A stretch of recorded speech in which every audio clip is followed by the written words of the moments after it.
jardin d'été chez Luce Vilquin, aux éditions Luce Vilquin. Abigail Serran, merci. Merci. Vous savez, chère Abigail, qu'il n'y a pas d'heureux hasard ou de triste hasard. Il est 20h30 quand on se rencontre, alors qu'on devait se rencontrer, ce dont la caméra se fiche totalement d'ailleurs, à 16h30 néanmoins. C'est exact. On vous croise et vous me dites « j'ai oublié » et je vous dis « rassurez-vous, moi aussi ». Absolument. Mais non seulement 20h30, mais en plus, c'est les 30 ans des éditions Luce Vilquin. Un très bel anniversaire. Un très bel anniversaire et vous êtes notre 30e et dernier invité de la journée. C'est quand même bien ça. Il n'y a pas de hasard, il n'y a que des coïncidences un peu travaillées. Chez France Loisirs, on évite les secrets de famille. Il vaut mieux parfois. Il vaut mieux parfois. Racontez-nous cette très belle histoire. Je vous ai dit en hors antenne, on dirait un film français de la meilleure qualité. Cela fait penser à de très beaux cinéastes qui, mine de rien, vous racontent des choses très importantes. En l'occurrence, un fait du passé. Oui. Qui compte 3 générations et c'est ce qui est le plus fort, ça. Mais je pense que la famille, c'est le centre, le noyau familial, c'est le centre de la société. Et j'avais envie de travailler avec ce centre de société qu'on a tous ou qu'on n'a pas, mais qui a toujours une importance. Et faire en sorte qu'il se passe quelque chose dans ce noyau familial qui rééquilibre, ou en tout cas qui déséquilibre, et qui ensuite va rééquilibrer les relations interpersonnelles entre chacun. Et effectivement, ça se passe dans un jardin en été, en Bourgogne. C'est les vacances, c'est typiquement les parents qui vont amener leurs enfants chez les grands-parents. Et puis on se retrouve dans une configuration un peu particulière cet été-là, parce que Iris, qui vient jamais, parce qu'elle a toujours peur, Agathe, sa mère, de confier sa fille à ses parents parce qu'elle considère que les parents sont trop laxistes. Par hasard, elle se retrouve avec ses cousins dans ce jardin en Bourgogne, dans cette grande maison. Et le fait qu'elle soit là va changer un peu la donne de l'été familial, surtout quand il y a un élément qui va remonter et qui va bouleverser tout le monde. Puis il y a des jumeaux anglo-saxons, il y en a un qui parle mieux français ou anglais que l'autre. Oui, tout à fait. C'est des choses connues, ça, il y a des petites citations.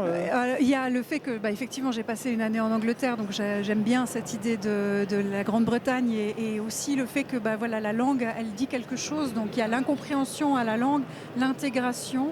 Et finalement, c'est pas forcément la dernière arrivée qui s'intègre moins, mais peut-être la barrière de la langue et le fait que les jumeaux, il y en a un, John, lui parle très bien français. June, elle a plus de difficultés à s'exprimer. J&J, c'est sympathique. Voilà. Et puis en fait, elle se retrouve dans une situation où elle va un petit peu se ressentir exclue par sa cousine. Il y a une rivalité qui s'installe aussi dans les relations entre les cousins. Alors, c'est un roman, comme je l'ai dit, qui pourrait faire un très beau film français. Il faut le prendre comme un compliment. Mais ce qui est extraordinaire, c'est qu'on découvre tout d'un coup, on se dit qu'est-ce qu'elle nous raconte au début du roman. C'est volontaire, ça? Parce qu'on s'y perd un peu. Moi, j'ai fait un arbre généalogique pour savoir qui étaient les enfants de qui, etc. Avec une mistouflette d'un couple dont on va apprendre, évidemment, le secret. Ce qui est bien, c'est le côté assez théâtral. Et vous avez planté un peu un décor qu'en un lieu, qu'en un jour, un seul fait accompli. Oui. Tiennent jusqu'au bout le lecteur oui, et non pas le théâtre rempli. Alors, construction classique, c'est vos études, ça? Oui, c'est mes études littéraires, effectivement. Alors, c'est vrai qu'on n'est pas sur tout à fait une journée, puisqu'il va quand même se passer un mois d'été, et puis on va tirer un peu sur l'automne. Mais effectivement, on a cette notion de centrale. C'est le temps des vacances? C'est le temps des vacances. Ça m'a fait penser à un cinéaste qui s'appelait Roger Nénart, qui s'appelait Les dernières vacances, avec la sœur de Marina Vladi, qui était un peu une histoire comme ça. Ça se passe pendant l'été. Est-ce que les vacances, il y a un relâchement? Est-ce que c'est un moment où il peut se passer des choses? Mais je crois que l'ensemble de la vie est différente pendant les vacances. Tout le monde est au full stop, quoi. Hein. Exactement. Et puis, les parents sont absents, donc déjà, ça ouvre de nouvelles perspectives. Quand les parents sont pas là, j'allais dire les souris dansent, mais c'est un petit peu ça aussi. D'ailleurs, c'est une des raisons qui fait qu'Iris... D'ailleurs, il y a un spectacle. Il y a un spectacle que les enfants vont monter grâce à un vieux carton de vêtements qui est retrouvé, qui va être d'ailleurs un démarrage important. Et ça va ouvrir cette scène théâtrale.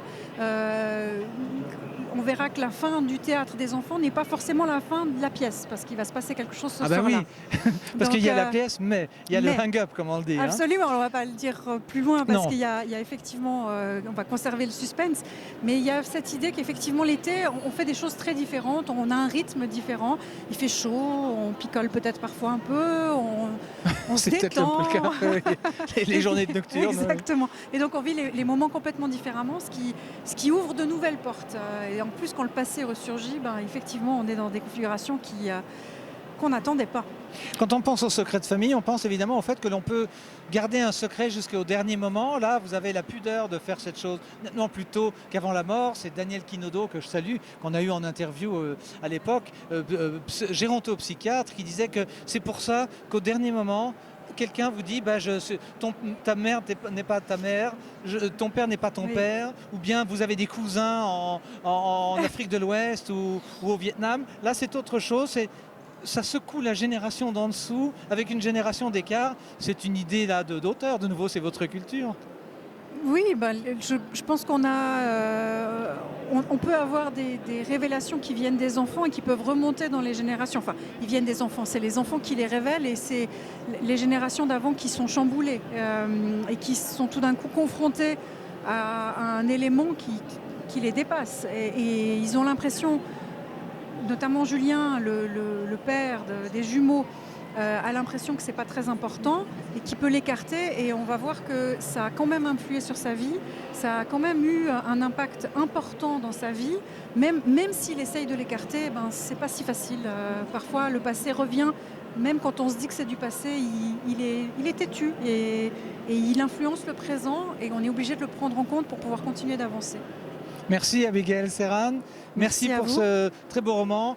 François Zir, sans doute, aura votre ouvrage dans ses collections. On vous souhaite un bon salon, on vous souhaite de bons vols entre l'Irlande et la Suisse, exactement, en Irlande, c'est vrai. Alors que vous n'avez rien à voir avec l'Irlande, si ce n'est que le prénom peut laisser prêter à confusion. C'est chez Luce Vilquin que l'on salue. On a eu 3 auteurs de chez elle aujourd'hui, c'est normal, ce sont les 30 ans de cette maison d'édition.